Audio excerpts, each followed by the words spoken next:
살펴보겠습니다. 1절부터 5절까지 다시 한번 합독하시겠습니다. 히브리서 9장 1절부터 5절까지입니다. 시작. 언약에도 숨기는 예법과 세상에 속한 성소가 있거나 예비한 첫 장막이 있고 그 안에 등대와 상과 진설병이 있으니 이런 성소라 일컫고 또 둘째 휘장 뒤에 있는 장막을 지성소라 일컫나니 금향로와 사면을 금으로 싼 언약궤가 있고 그 안에 만나를 담은 금항아리와 아론의 상난 지팡이와 언약의 비석들이 있고 그 위에 속죄소를 넘는 영광의 그릇들이 있으니 이것들에 관하여는 이제 낱낱이 말할 수 없느니라.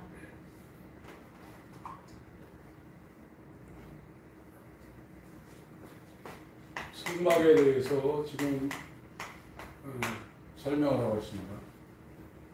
이 성막을 시내산에서 모세한테 보여주고, 이 성막은 하늘의 모형이라고 했습니다. 이 하늘은 하나님이 거하시는 처소입니다. 성소죠. 하나님이 거하시는 그 하늘을 이 세상에 모형으로 하나님이 모세한테 계시해 준 것이 성막입니다. 그러니까 하나님은 하나님 자신을 하나님 마음에 합한 자에게 하나님 편에서 알려주지 않으면 알 수가 없습니다. 성경을 외운다고 해서 하나님을 아는 게 아닙니다. 하나님이 자기를 나타내줘야 돼요. 우리가 성경 공부하고 성경을 달달달 외워서 하나님을 아는 게 아닙니다. 하나님을 아는 것은 하나님이 그 사람 마음 가운데 하나님 자신을 내가 이런 존재라고 확실히 알려줘야 돼요. 하나님을 알지 못하면 영생을 할 수 없다고 했어요. 지금은 왜 우리가 신앙생활에 마음을 쏟고 정말 이 세상 육체가 원하는 것을 절제하면서 하나님 앞에 충성하냐? 하나님을 아는 사람이 그걸 하는 거예요. 하나님을 모르면 아무리 신앙생활 오래 하고 기도를 멋있게 하고 기도를 장시간하고 설교를 아무리 유창하게 해도 하나님하고 상관이 없는 겁니다. 근데 왜 오늘날 교회를 수십 년 다녀도 하나님을 모르냐? 간절함이 없어요. 마음에 정말 하나님을 알고 싶어하는 이 간절함이 없습니다. 그러니까 하나님 편에서 자기 자신을 계시할 수가 없는 거예요. 그래서 이 산상 설교에 예수님이 오셔서 제일 먼저 말씀한 게 심령이 가난한 자여 복이 있다. 돈 많은 자 복이 있다고 얘기한 적이 없습니다. 가난한 심령, 하나님을 알고 싶어하는, 하나님을 만나고 싶어하는, 하나님과 교통하고 싶은 가난한 심령이 있는 자여 복이 있다고 했습니다. 그러나 돈의 갈급함이라든지 또 배고픔은 다 있거든요. 그거 돈 채우려고 별짓 다 합니다. 배고파 보세요. 별거 다 합니다. 그러나 하나님을 알고 싶어하는 갈급함이 육체가 충족되니까 없어졌습니다. 하나님 알고 싶어하지 않은 자에게 하나님 안 알려줍니다. 그러면 하나님과 상관없는 인생을 사는 거예요. 애통하는 자 복이 있다. 위로를 받을 거라고 있거든요. 죄를 보고 애통하는 겁니다. 내가 하나님의 뜻대로 살지 못하고 날마다 이 속에 세상을 향하고 세상 것 좋아하고 그 세상 것을 향해서는 시간을 아무리 써도 아깝지 않은데 그거를 하나님 내가 왜 이렇습니까? 내가 하나님을 향해서 더 기도하고 하나님에 대한 그 간절함 가운데 하나님을 만나서 이게 복음 증가하는 일을 하면서 살아야 되는데 왜 내 세상 말로 내 꼬라지가 매일 TV 앞에 있고 방바닥에 누워서 잠이나 자고 매일 먹는 거나 생각하고 돈 버는 거나 생각하고 도대체 왜 내가 이럽니까? 정말 나를 이 지긋지긋한 이 육체의 정욕에서 나를 건져내 주세요. 이런 기도를 안 한다. 그럼 시간 지나면 나중에 자기가 대단히 믿음 있는 사람, 하나님을 아는 사람은 될 거라고 생각하는데 앞으로는 더 힘듭니다. 앞으로 하나님 알고 기도하고 하나님 뜻 살기 어마어마하게 힘든 시간이 계속 옵니다. 옛날보다 지금 신앙생활 훨씬 어렵습니다. 누가 하나님을 향해서 이 갈급한 심령을 가난한 심령으로 하나님을 찾겠느냐 이거예요. 역대하 16장 9절을 한번 읽겠습니다. 구약성경 역대하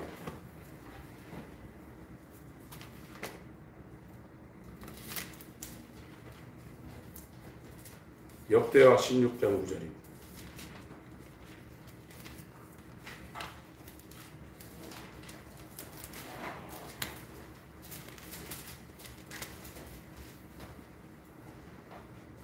읽습니다. 시작. 여호와의 눈은 온 땅을 두루 감찰하사 전심으로 자기에게 향하는 자를 위하여 능력을 베푸시나니 이 일은 왕이 망령되이 행하였으니 이후부터는 왕에게 전쟁이 있으리라. 하나님이 다 보고 있다는 거예요. 외모로 보지 않고 그 사람의 가장 깊은 본질인 마음을 보고 있다는 거예요. 하나님이 아무한테나 내가 이런 존재다 이렇게 나타내 주는 게 아니라 이거예요. 전심으로 하나님을 찾는 자에게 자기를 계시한다는 겁니다. 바울이 구약 성경을 통달했던 사람입니다. 구약 그 당시에 하나님에 대해서 최고의 지식을 갖고 있던 바울이에요. 그럼 하나님을 몰랐어요. 오히려 예수를 핍박했습니다. 그런데 시리아의 다메섹이라는 곳으로 외국 출장까지 해서 예수 믿는 사람 잡아오려고 공문 가지고 가던 그 순간에 바울의 마음속에 하나님이 예수를 계시했어요. 갈라디아서 1장에 말했습니다. 이게 사람으로부터 배운 것도 아니고 사람으로 말미암은 것도 아니라고 했습니다. 하나님 아버지께서 하나님의 아들을 자기 마음 가운데 계시했다고 했습니다. 사람한테 배우는 게 아닙니다. 설교를 사람들이 하지만 그 설교를 통해서 하나님이 말씀으로 그 사람 심령 가운데 하나님을 계시하지 않으면 아무도 하나님을 알 수 없습니다. 말씀이 심령 안에 들어와야 됩니다. 말씀이 들어와야 됩니다. 아멘. 천지창조를 말씀으로 했어요. 빛이 있으라며 빛이 있었고, 그리고 그 동일한 말씀으로 히브리서 11장 3절에 이 모든 만물을 붙들고 계시다고 그랬습니다. 그리고 마지막에도 베드로 후서 3장을 보겠습니다. 베드로 후서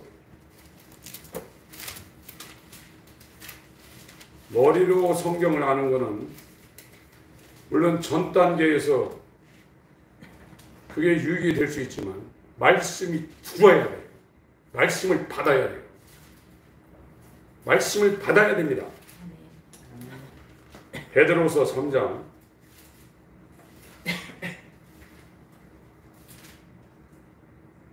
5, 6, 7절에 있습니다.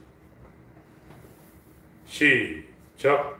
이는 하늘이 예적부터 있는 것과 땅이 물에서 나와 물로 성립하는 것과 하나님의 말씀으로 된 것을 저희가 그로 잊으려 함이로다. 이로 말미암아 그때 세상은 물의 넘침으로 멸망하였으니 이제 하늘과 땅은 그 동일한 말씀으로 불사르기 위하여 간수하신 바 되어 경건치 아니하는 사람들의 심판과 멸망의 날까지 보존하여 주시옵소서. 창조할 때도 말씀으로 했고요. 이 모든 만물을 지금 붙잡고 있는 것도 말씀으로 하고 있고요. 마지막 이 세상을 전부 다 불사름에 내어주는 것도 동일한 말씀으로 지금 하고 계시다는 거예요. 신앙생활은 하나님의 입으로 나오는 말씀이 우리 마음 가운데 들어와야 가능하지, 여기에 아무리 그걸 달달달 외우고 아 이게 그렇구나 그렇다고 해서 되는 게 아니라 이거예요. 말씀이 영을 살려서 움직이는 겁니다. 말씀을 받아야 돼요. 그런데 설교 들으면서 아 오늘 설교를 잘하는구나, 아 저게 저렇게 되는구나, 아 구원이 그렇구나, 이 영적 이니치가 저렇구나, 그게 필요하지만 그 상태로 말씀을 듣는 사람은 말씀이 절대 마음에 안 들어갑니다. 하나님의 아들이 와서 우리에게 하신 것은 하나님의 말씀을 대언한 겁니다.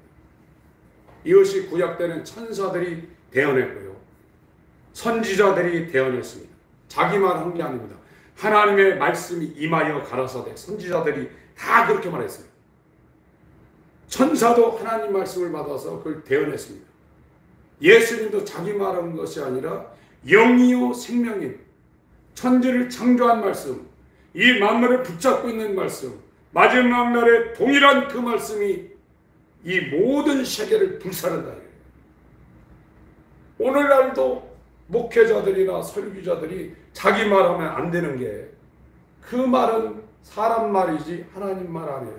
듣는 사람들 입장에서는 사람의 말로 듣고 그걸 머리로 이해를 하고 저게 어떻다 저렇다 그게 필요하지만 하나님의 말씀으로 자기 마음 가운데 받으려는 이 기본 자세가 되지 않으면 백날 설교 들어가 소용없습니다. 그건 머리만 가분수 만드는 거고 귀만 커지게 만드는 거고 아무런 의미가 없습니다. 데살로니가 전서 말씀이 들어가게 됩니다. 2장 329페이지입니다. 신약성경 데살로니가 전서 2장 13절 읽겠습니다. 시작. 이러므로 우리가 하나님께 쉬지 않고 감사하며 너희가 우리에게 부른 바 하나님의 말씀을 들을 때에 사람의 말로 하지 아니하고 하나님의 말씀으로 하나님이니 진실로 거하다. 이 말씀이 또한 너희 믿는 자 속에서 역사하느니라. 이 모든 기독교의 능력은 말씀의 능력입니다. 말씀이 살아서 빛이 있으라 하심에 빛이 있었고 이 말씀으로 지금 만물을 붙잡고 계시고 마지막에 이 동일한 말씀으로 만물을 불살하는데 역사한다는 거예요. 이 말씀이 머릿속에 들어가서는 우리를 역사할 수가 없습니다. 물론 그 과정이 반드시 필요한데 이 말씀이 마음으로 확 들어와야 돼요. 근데 왜 말씀이 안 들어오냐? 전에는 구약의 말씀을 기록한 게 돌판입니다. 돌비에다 하나님 말씀을 기록했다는 거예요. 이게 이제 두루마리에 옮겨졌습니다. 오늘날은 종이에 지금 써있죠. 새 언약이라는 것은 돌비에 새기지 않고 신비에 이 하나님 말씀을 새긴다는 거예요. 이 하나님의 말씀은 살았고 운동력이 있어서 혼과 영과 및 관절과 골수를 찔러 쪼갠다는 거예요. 이 말씀이 저와 여러분들을 하나님의 능력 가운데 이끌고 다닌다는 거예요. 그런데 이 말씀을 기독교인들이 자기 마음 가운데 영접해서 받아들이려는 이 준비 자세가 없다 이거예요. 그러니까 하나님 말씀이 떨어져 가만히 있는 거예요. 아멘이 왜 중요하냐면요, 아멘은 그 말에 동의한다는 겁니다. 저도 설교를 듣고 집회에 참여할 때 그 설교자가 메시지를 전할 때 아멘 그냥 입으로 하지 않고 마음으로 아멘 할 때 확 들어오더라고요. 아멘. 잘하셔야 돼요. 준비 상태가 안 되면 하나님 말씀이 그 사람 속으로 안 들어갑니다. 사람의 말로 이 지금 사람을 통해서 하나님 말씀이 전해지지만 이 말씀을 들을 때 데살로니가 이 교회는 굉장히 칭찬을 많이 받았어요. 여기는 바울이 가가지고 주일날 2주간 정도밖에 사역을 안 한다는데 엄청나게 칭찬을 받은 교회입니다. 그 바울 사역에 굉장히 물질 후원을 굉장히 많이 했던 이 교회입니다. 그리스의 지금 2대 도시거든. 아덴이 첫 번째 도시고 이 데살로니카가 항구 도시로 우리나라의 부산 정도에 해당하는 그런 도시인데 여기는 어마어마하게 칭찬했습니다. 하나님 말씀을 내 신비에 받으려고 몸부림치는 거예요. 이 말씀이 들어와서 하나님의 입으로 나온 영이요 생명인 말씀이 저와 여러분들을 이끌고 그 능력 가운데로 우리를 붙잡고 역사하는 가장 핵심적인 기독교 신앙의 노른자와 같은 것이 말씀인데 이 말씀을 받으려는 성도들의 자세가 이미 불합격이라. 그냥 설교 좋은 말 듣고 가려고 하나님 말씀을 받으려고 해야 된다. 아멘. 내 속으로 이 말씀이 들어와서 이 말씀이 내 속에 역사할 수 있도록 내가 이 말씀을 내 심령으로 받아야 되겠다. 내 신비의 성령으로 이 말씀이 아로새겨지게 해야 되겠다는 생각을 갖고 말씀을 들어야 되는데 아멘. 이 준비가 지금 안 되고 있는 거예요. 전부 다 기독교는 말씀의 능력입니다. 말씀이 역사하는 겁니다. 성령이 역사하는 것도 말씀이 있는 곳에 역사하는 것이지 말씀이 없는 곳에는 양심이 역사하는 겁니다. 귀신들도 얼마든지 흉내를 낼 수가 있습니다. 굉장히 중요하다. 그래서 이 성막이라는 것은 하나님이 거하시는 이 하늘의 모형을 지성에다가 굉장히 축소해서 이 모형으로 보여줍니다. 근데 이 성막에 뭘 모시려고 하냐? 이 법궤입니다. 법궤. 이게 말씀이거든요. 이게 하나님입니다. 하나님의 아들. 이거를 세상에 모시려고 만든 게 성막이에요. 그래서 저 하늘을 모형으로 이렇게 축소를 시켜가지고 이게 동쪽이고 이게 전부 다 이게 세마포 앙장으로 쳐졌습니다. 바깥에서 못 보게 이게 2.5m 이 높이가 2.5m로 해가지고 바깥에서 못 봅니다. 이 동쪽에 문 하나 있고 그래서 하늘 가는 그 문은 하나라. 양의 문 예수 그리스도. 이 번제단이 있고 이 물두멍이 있습니다. 오늘 히브리서 지금 9장 1절부터 5절까지는 요 두 개를 얘기하고 있습니다. 여기 저번 시간에 말씀드린 것처럼 이 문을 통과해가지고 들어가더라도 여기에 또 문이 있어요. 이걸 성소라고 그러죠. 첫 장막이라고 지금 말하고 있습니다.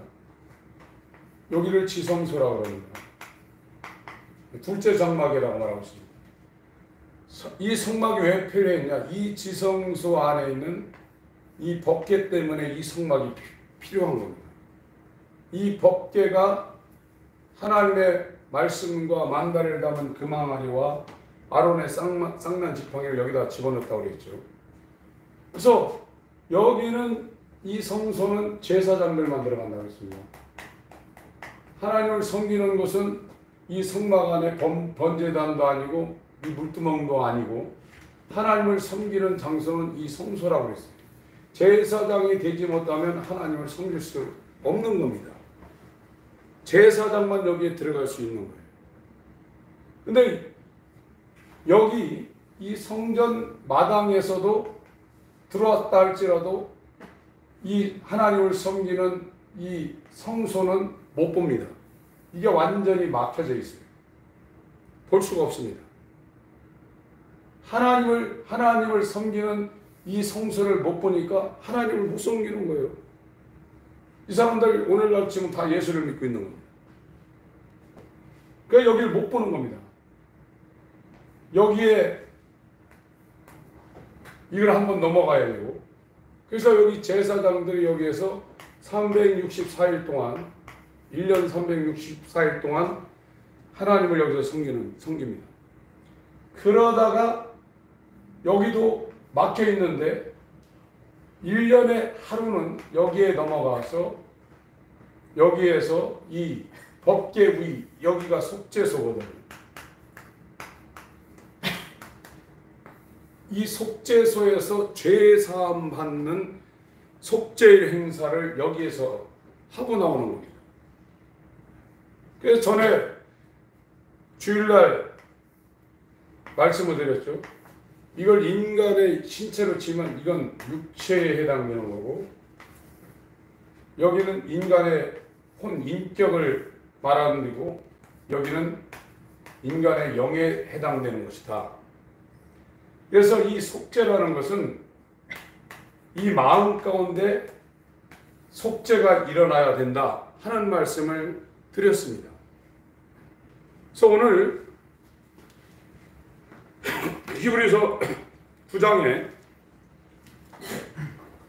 죄사함이 확실히 마음 가운데 확신으로 와야 돼. 죄에서 완전히 해방되었다는 걸 자기 마음이 확실히 느껴야 돼. 죄에서 완전히 자기가 예수 그리스도 말미암아 완전히 죄사함 받았다는 그것이 완전한 자기 마음 가운데 느낌으로 돼 있어야 돼요. 이거를 자꾸 죄짓고 그러니까 교리로 그 사람 마음을 계속 의심하지 말라고 막 합니다. 그렇게 해서 죄사함 받는 게 아닙니다. 죄사함이 이루어지면 죄에서 자유가 일어납니다. 그걸 자기가 알아요. 히브리서 9장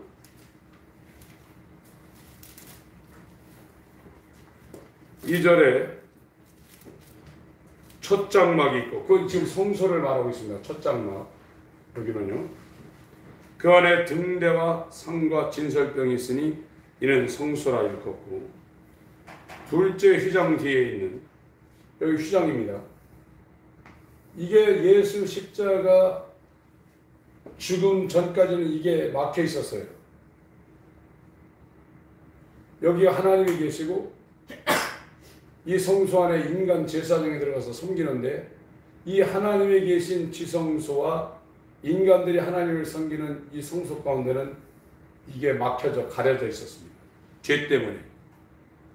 근데 예수 십자가의 사건으로 인해서 이 성소기장이 아래서부터 찢어진 게 아니라 하나님에 의해서 위로부터 아래까지 찢어졌다고 했어요. 이걸 히브리서 10장에는 새롭고 산 길이라고 했습니다.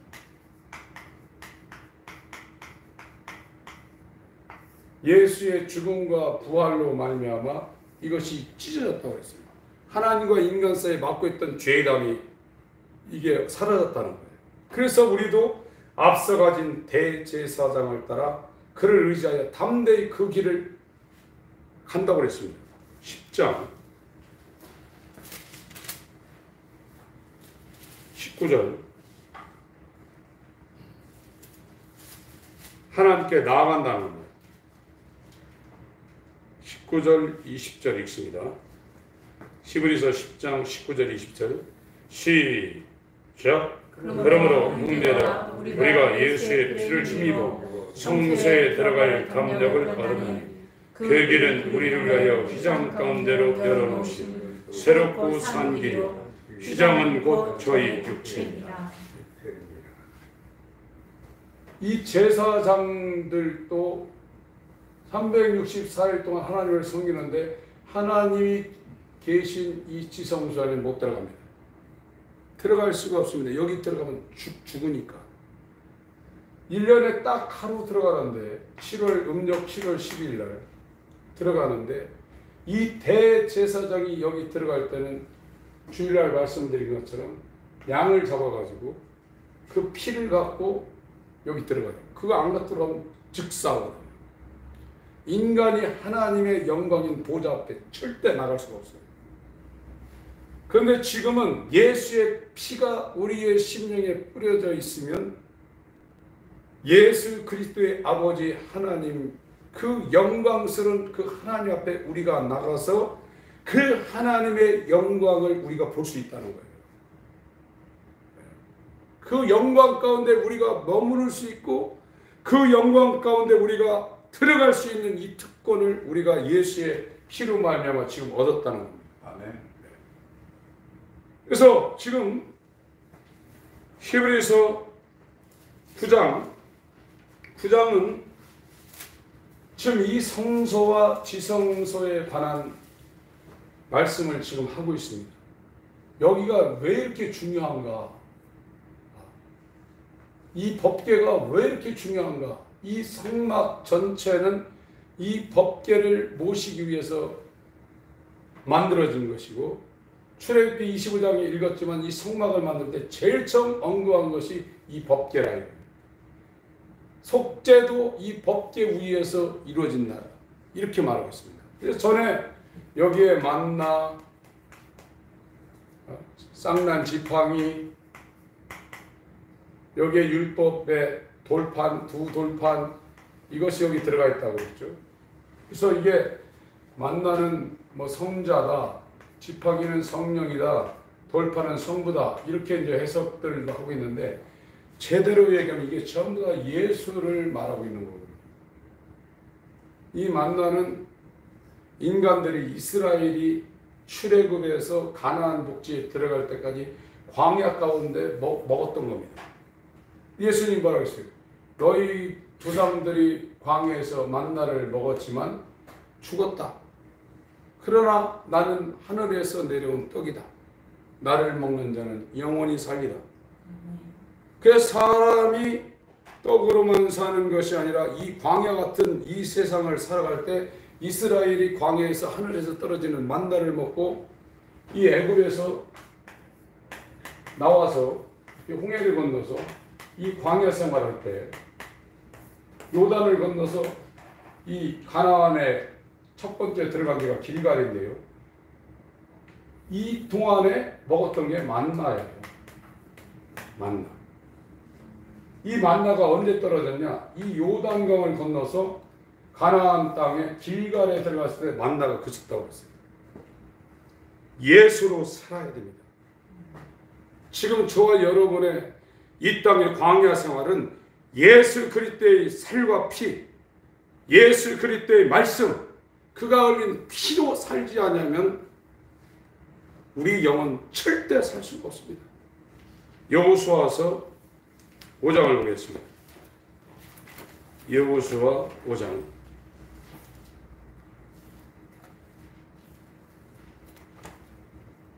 여호수아는 요단을 건너서 가나안에 들어가는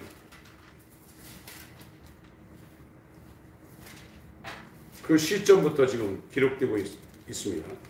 모세가 광야에서 죽고 바탄을 이어서 여호수아가 요단을 건너서 가나안으로 넘어갑니다. 광야가 끝난 거죠. 여호수아서 5장입니다. 구약성경 324페이지입니다.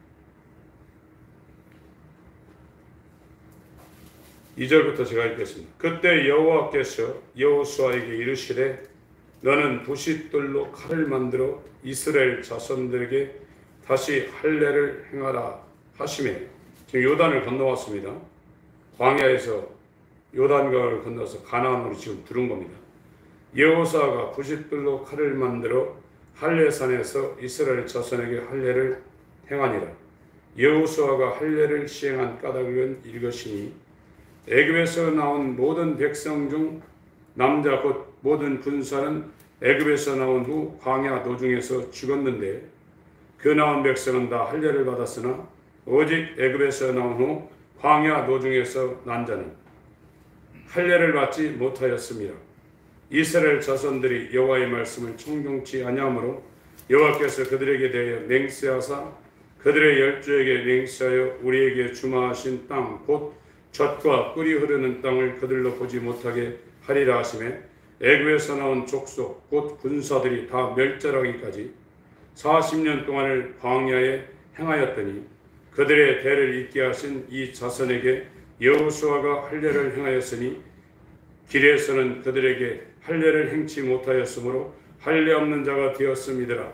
온 백성에게 할례 행하기를 필요하매 백성이 진중 각 처소에서 처하여 낫기를 기다릴 때에 여호와께서 여호수아에게 이르시되 내가 오늘날 애굽의 수치를 너희에게서 굴러가게 하였다 하셨으므로 그곳 이름을 오늘까지 길갈이라 하느니라. 이 가나안 땅 들어와서 처음 머문 지점이 길갈인데 애굽의 수치가 등 뒤로 굴러 떨어졌다는 그 지명의 이름을 갖고 있는 것입니다. 거기에서 광야에서 태어난 사람들이 지금 넘어왔고 애굽에서 출애굽한 사람은 40년 동안 다 죽었다는 거예요. 광야에서 40년 동안 할례를 안 했기 때문에 요단을 넘어와서 가나안 첫 지점인 길갈에서 광야에서 태어난 그 신세대에게 할례를 행했다는 겁니다. 10절부터 12절까지 읽겠습니다. 시작. 이스라엘 자손들이 길갈에 진쳐 그달 14일 저녁에 여리고 평지에서 유월절을 지켜 유월절 이튿날에 그 땅 소산을 먹고 그날에 목욕병과 볶은 곡식을 먹었더니 그 땅 소산을 먹은 다음 날에 만나가 그쳤으니 이스라엘 사람들이 다시는 만나를 얻지 못하여 그해 가나안 땅의 열매를 먹었더라. 이 광야 생활 가운데 출애굽한 이스라엘이 양식으로 했던 게 만나입니다. 그래서 이 만나를 이 법궤 안에 금 항아리에다 담아가지고 집어넣은 거예요. 이거의 실상은 예수의 살과 피라예요. 너희 조상들이 광야 40년 동안 만나를 담은 금 항아리를 법궤에다 집어넣고 그거를 기념했지만 이거는 모형이고 이거 안 먹었으면 다 죽었다. 광야 생활에서 다 죽었다. 광야에서 태어난 2세대도 다 죽었다. 그 2세대가 이 요단을 넘어서 길갈에서 할례를 행하고 젖과 꿀이 흐르는 가나안 땅을 유업으로 받을 수 있었던 것은 만나를 먹었기 때문에 가능했다. 이거.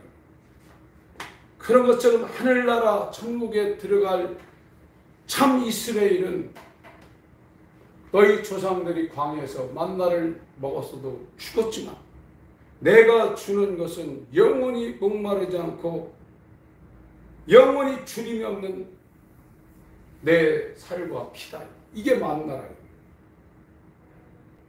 그래서 여기에서 이 법궤 안에다가 금방 안에다 만나를 담은 겁니다. 이 지팡이는 뭐 성령의 능력으로 부활했지만 죽음 가운데서 부활하신 예수의 이 생명의 부활을 말하고 있는 거예요. 민수기 16장에 모세와 아론의 권위를 이 고라 자손들이 막 그거를 부인하니까 야 좋다. 너네 지파대로 지팡이 하나 그 죽어있는 마른 지팡이를 하나씩 다 가지고 와라. 그래서 법궤 위에다가 12지파의 지팡이를 다 올려놨거든요. 민수기 16장 17장에 보면. 근데 하룻밤 지났더니 레위 지파의 아론 이름 쓰인 그 지팡이에는 이거 죽어있는데 거기에서 싹이 나서 꽃이 폈어. 살구꽃이 피었습니다. 부활하신 예수의 생명을 상징적으로 보여주고 있거든요. 여기다가 모셔놓는 거예요. 민수기 17장을 한번 보세요.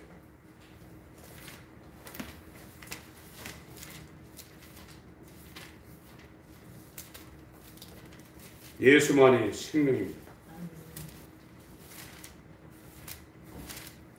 민수기 17장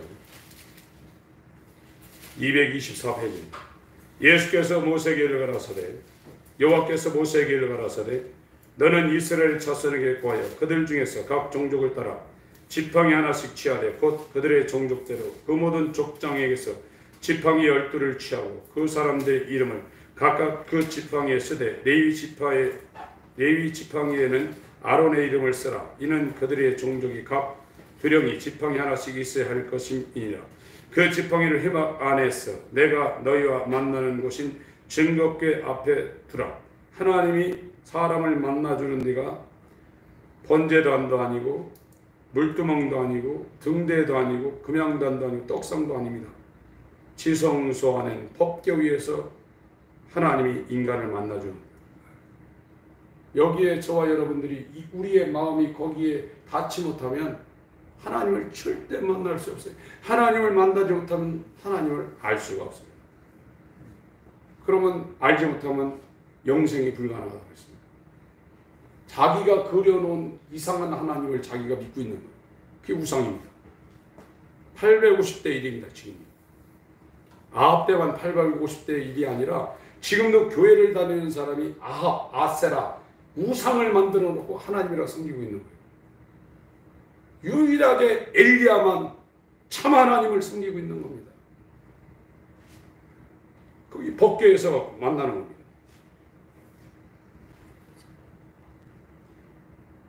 (5절부터) 읽습니다. 시작. 내가 택한 자의 지팡이에는 싹이 나리니 이것으로 이스라엘 자손이 너희를 대하여 원망하는 말을 내 앞에서 그치게 하리라. 모세가 이스라엘 족속에게 구하고 그 족장들이 각기 종족대로 지팡이 하나씩 그에게 주었으니 그 지팡이 합이 12이라. 그 중에 아론의 지팡이가 있었더라. 모세가 그 지팡이들을 증거 장막한 여호와 앞에 두었더라. 이튿날 모세가 증거의 장막에 들어가 본즉 내 집을 위하여 낸 아론의 지팡이에 몸이 돋고 순이 나고 꽃이 피어서 살구 열매가 열렸더라. 모세가 그 지팡이 전부를 여호와 앞에서 이스라엘 모든 자손에게 취하였느니 그들이 보고 각각 자기 지팡이를 취하였더라. 여호와께서 또 모세에게 이르시되 아론의 지팡이는 증거궤 앞으로 도로 가져다가 거기 간직하여 해악한 자에 대한 표징이 되게 하여 그들로 내게 대한 원망을 그치고 죽지 않게 할지니라. 모세가 곧 그같이 하되 여호와께서 자기에게 명하신 대로 하였더라. 12절 13절까지 읽습니다. 시작. 이스라엘 자손이 모세에게 말하여 가로되 벌써 우리는 죽게 되었나이다. 망하게 되었나이다. 다 망하게 되었나이다. 가까이 나가는 자 곧 여호와의 성막에 가까이 나가는 자마다 다 죽사오니 우리가 다 망하여야 하리라. 그래서 여기에 이 지팡이를 아론의 쌍난 지팡이를 넣어놨는데 이것도 예수를 상징하는 겁니다.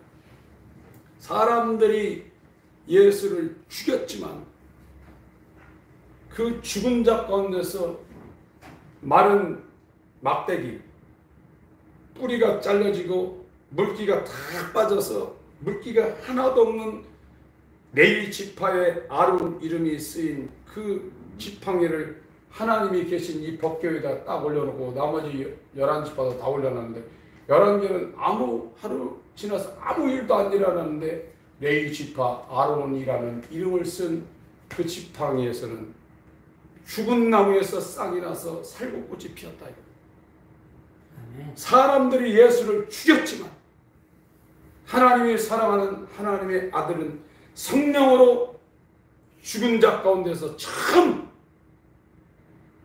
최초로 나신 생명의 부활을 하신 부활의 첫 열매를 이 지팡이가 상징하고 있고 이게 하나님이 계신 것이다. 여기에 율법을 상징한 두 돌판을 여기다 넣어놨습니다. 율법을 완성한 사람이 한 사람도 없습니다. 하나님 말씀을 하나님 말씀으로 존중하며 그 말씀을 죽기까지 다 이룬 하나님 말씀을 하나님 말씀으로 인정하며 그 말씀을 100% 인정한 사람이 하나도 없는데 하나님의 아들은 하나님의 입으로 나온 말씀을 아버지의 권위와 똑같이 생각하고 죽기까지 복종해서 율법을 완성시켰다. 하나님의 아들처럼 하나님 말씀을 그렇게 존중을 해야 됩니다.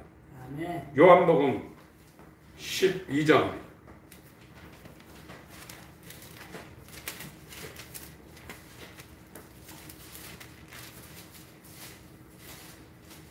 기독교는 말씀이 심령에 떨어지지 않는 심령들은 교회에 다녀도 열매가 없어요. 열매로 그 나무를 안다고 했어요. 길가밭, 돌짝밭, 가시덤불, 엉겅퀴밭 아무리 하나님 말씀을 넣어도 열매가 맺혀지지 않아요. 하나님의 입으로는 하나님의 말씀을 옆집 아저씨 회사 사장 말보다도 더 우습게 여깁니다. 그러나 하나님의 아들은 절대 그렇지가 않습니다. 하나님의 아들은 하나님 말씀이 어떤 권위와 어떤 생명과 어떤 능력과 어떤 권세를 갖고 있는가를 너무나 잘 알고 있기에 데살로니가 교회 교인들처럼 사람의 말로 받지 않고 하나님의 말씀으로 받으니 진실로 그러하다. 말씀이 역사하는 겁니다.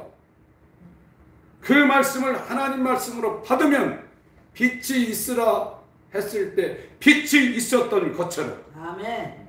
그 말씀이 역사하는 거예요. 아멘. 그러나 말씀을 무시한다.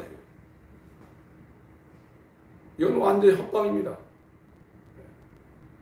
말씀을 말씀으로 대우하고 그 말씀 앞에 순종해야 돼요. 이 법궤에 들어있는 돌파는 그 율법을 100% 하나님 말씀으로 인정하고 죽기까지 복종하신 하나님의 아들의 이른 그 말씀을 상징하고 있는 거예요. 44절 예수께서 일찍 가라사대 나를 믿는 자는 나를 믿는 것이 아니요 나를 보내신 이를 믿는 것이니. 하나님을 믿어야 되는데 하나님을 안 믿고 있고 예수를 믿어야 되는데 입으로 믿는다고 하면서 안 믿고 있다. 나를 보는 자는 나를 보내신 이를 보는 것이니라. 나는 빛으로 세상에 왔나니 무릇 나를 믿는 자로 어두움에 거하지 않게 하려 함이로라. 사람이 내 말을 듣고 지키지 아니할지라도 내가 저를 심판하지 아니하노라. 내가 온 것은 세상을 심판하려 함이 아니요 세상을 구원하려 함이로라. 48절부터 50절까지 읽습니다. 시작. 나를 저버리고 내 말을 받지 아니하는 자를 심판할 이가 있으니 곧 나의 한 그 말이 마지막 날에 저를 심판하리라. 내가 내 자의로 말한 것이 아니요 나를 보내신 아버지께서 나의 말할 것과 이룰 것을 친히 명령하여 주었으니 나는 그의 명령이 영생인 줄 아노라. 그러므로 나의 이르는 것은 내 아버지에게서 내게 말씀하신 그대로 이루노라. 이 예수의 입으로 명하신 이 말씀이 아버지의 명령이라. 이게 영생이라. 이 말씀을 예수께서 완전히 다 이룬 거고. 마태복음 5장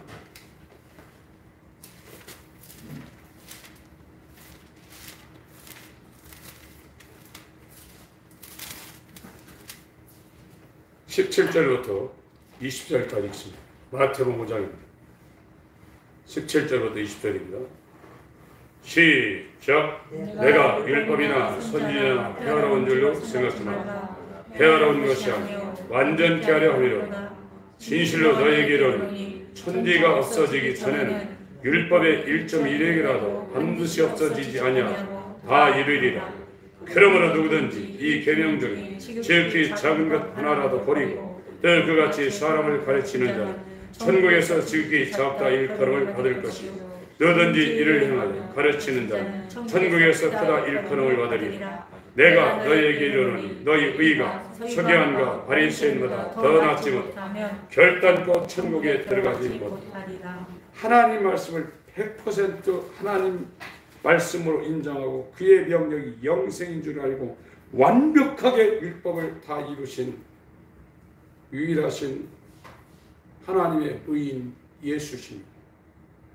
예수님처럼 하나님 말씀이 얼마나 위대하고 무섭고 이 말씀이 얼마나 대단한 말씀인가를 아는 사람이 없는 거예요. 죽으라니까 죽습니다. 하나님의 아들이 사람의 말로 받지 아니하고 하나님의 말씀으로 받으니 진실로 그라. 나는 너희들을 심판하지 않는다. 그러나 마지막 날에 너희를 심판할 이가 있는데 내가 행한 이 말이 너희를 심판한다. 이건 아버지의 말씀인데 나는 그의 명령이 영생인 줄 알아. 하나님 말씀은 예만 있죠. 아니요가 없다고 그랬습니다. 왜 하나님이 저와 여러분들에게 임하지 않고 역사하지 않느냐. 하나님 말씀을 우습게 생각합니다. 대통령 말도 거부하면 세상 말로 깜빵 갑니다. 어떻게든지 깜빵 집어넣습니다. 하나님 말씀을 우습게 생각합니다. 여기에 이 돌파는 하나님의 계명을 100% 수행하신 예수 그리스도를 상징하고 있는 거예요. 로마서 10장 4절엔 율법의 마침이 예수라고 했습니다. 우리는 말씀에 죽고 말씀에 살아야 돼요. 그것이 예수 믿는 사람들입니다. 아멘. 이 말씀을 우습게 생각하는 사람들이 올 때 믿음 대단한 거로 여기 있을지라도 하나님 부를 때 믿음 하나도 없는 거예요. 이 말씀을 쥐하로 묵상하는 자가 복 있다고 그랬죠. 복 있는 자는 죄인의 길에 오만한 자리에 앉지 않고 하나님의 말씀을 쥐하로 묵상하는 자가 복 있다고 그랬죠. 아멘. 이 말씀은 금보다도 더 귀한 겁니다. 아멘. 오늘 제가 어떤 기도원에 집회하러 가서 갔다 왔는데 사람은 많지 않았는데 어떤 목사님과 하나님 만나게 해서 설교하다가 끝내려니까 더 해달라고. 그러면서 저하고 이제 끝나고서 식사하는데 자기가 예수를 모르고 있다는 것을 이제 알았다는 거예요. 그래서 고민이 상당하더라고요. 내가 예수를 모르고 설교했다는 걸 이제 알았다는 거예요. 그 얘기를 노골적으로 얘기하더라고요. 그러면서 영혼이 불멸인데 이 사실을 알고 구원받는 일이 너무나 긴박하다는 것을 얘가 저하고 교제하고 싶어서 전화번호 달라고 하면서 계속 또 얘기를 더 해달라고 하더라고요. 구원은 쉽게 이루어진다고 예수님이 말한 적이 없습니다. 그러면서 자기가 설교하는데 정말 창피하고 부끄럽다는 거예요. 알지 못하는 얘기를 배워가지고 이렇게 하는 거. 하나님을 아는 것은 하나님이 어린아이 같은 자에게 계시하지 않고는 절대 불가능하다. 이게 세상 말로 아구가 딱 맞더라고요. 무슨 얘기를 해도 이 말이 되더라고요. 아멘. 여러분, 하나님이 저와 여러분들에게 당신에 대해서 계시하지 아니하면 껍데기 붙잡고 있다가 썩은 동아지를 붙잡고 있다가 그날에 불못에 떨어질 가능성이 있습니다. 다른 게 바쁜 게 아닙니다. 하나님 말씀으로 들릴 수 있는 그 토양을 만들기 위해서 이 씨가 떨어져도 열매 맺지 못하는 길가밭, 가시덤불, 엉겅퀴밭, 돌짝밭된 이 만물과 부패된 이 마음을 하나님에 의해서 이것이 옥토로 변할 수 있도록 정말로 하나님을 향해서 전심으로 나가는 방법 외에는 없습니다. 하나님이 우리에게 기회를 주시기 위해서 이런 메시지를 듣게 하시고 여기 서 있는 저부터 우리 성도님들의 영혼을 긍휼히 여기셔서 마지막 기회를 주셨으니까 절대 세상에 헛된 곳에 여러분 시간을 쏟지 마시고 아멘. 하나님을 찾으시기 바랍니다. 아멘. 말씀을 읽으시기 바랍니다. 아멘. 그를 구하시기 바랍니다. 아멘. 하나님 아버지, 구하라, 찾으라, 두드리라, 전심으로 여호와 앞에 나아가라 말씀하여 주셨사오니 우리의 마음에 하나님의 법궤를 모실 수 있는 거룩한 성소가 될 수 있도록 하나님께로 돌아가게 하여 주시옵소서. 아멘. 세상 유혹에 우리가 끌려가는 저주받은 삶이 우리 생활 가운데 끊어질 수 있도록 하나님 우리에게 놀라운 은혜를 베풀어 주시옵소서. 아멘. 하나님 말씀에 아멘할 수 있도록 우리의 심령을 거룩하게 구별하여 주시옵소서. 아멘. 나사렛 예수 그리스도의 이름으로 기도합니다. 아멘. 아멘.